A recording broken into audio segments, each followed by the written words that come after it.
Hello everyone, I am Chase at Rocky Mountain HVMC giving you a closer look at the lineup of tubes from Bridgestone.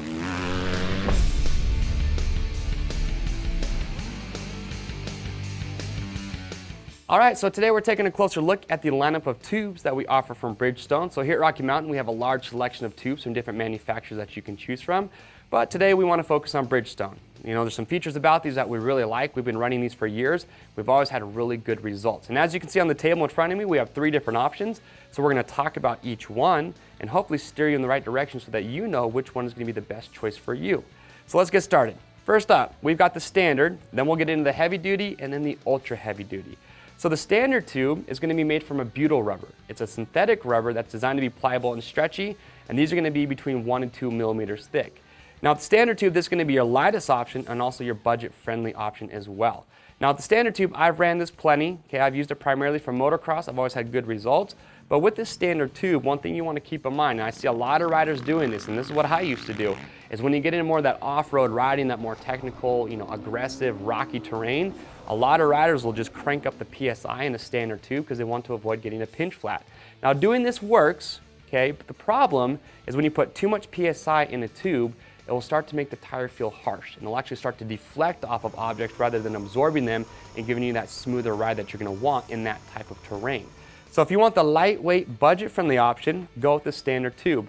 But again, like I mentioned earlier, if you're going to be riding more of that off-road, aggressive, rocky terrain, what I recommend is going up to either a heavy duty or an ultra heavy duty, and here's why.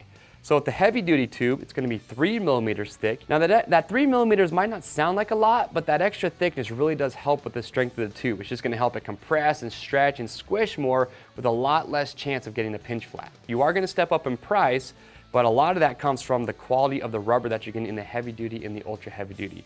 So these are made from an all-natural rubber. So it's a high-quality rubber that's going to be extremely stretchy, even more pliable, and it's going to help resist pinch flats. So the heavy duty is a tube that I prefer to run. And the reason being, I think it just gives a good mix of being both lightweight, but also giving me that extra resistance to pinch flats, which is what I'm looking for. So going from a motocross riding day to maybe the trails and off-road riding the next day, this tube for me just gives a really good balance. But now moving from the heavy duty, now you get into your ultra heavy duty. Okay, and the ultra heavy duty, just like the name says, this thing is built to last. It's going to be 4 millimeters thick, made from the same high quality natural rubber that you get with the heavy duty. And this is really going to be very popular for your real off-road riders, your desert racers, your works, GNCC, the type of riding where you need the confidence knowing that your tire, your tube is going to hold up and you don't need to worry about getting flats. Now also keep in mind, you're going to see a lot of professional motocross riders are going to actually run the ultra heavy duty tubes as well. Another big benefit to these is you're able to run a lower PSI. If you want to run a lower PSI in some off-road terrain or even at the motocross track, let's say, but you will still want to have that confidence you're not going to get a pinch flat, well, running that ultra heavy duty is going to give you that ability. Now, aside from the higher price that you're going to pay for the heavy duty and the ultra heavy duty, and again, that's because of the thickness of the tube and also getting that high quality natural rubber, the only drawback that I could possibly think of for these two is just going to be in the weight. So these are all 19-inch rear tubes. I went out and weighed them myself. So standard comes in at 1.4 pounds. Heavy duty comes in at 2.4, and the ultra heavy duty comes in at 3.4. So you are going to be adding weight when you go to the heavy and the ultra heavy duty, but I'll be 100% honest. If you ask me or any other rider here at Rocky Mountain that runs the heavy duty or ultra heavy duty tube, we honestly can't feel the difference. We don't feel the added weight that you're getting from these tubes. The only thing that we're noticing is that we're not getting pinch flats. We're not worrying about that when we're out riding and having a good time. And if you're like me, well, then you don't like to change flat tires either. And there they are. That is the lineup of tubes coming from Bridgestone. Again, you got the standard, you've got the heavy duty, and the ultra heavy duty. If you guys have any questions, you can comment below, give us a call, or chat live online. We'll get your questions answered.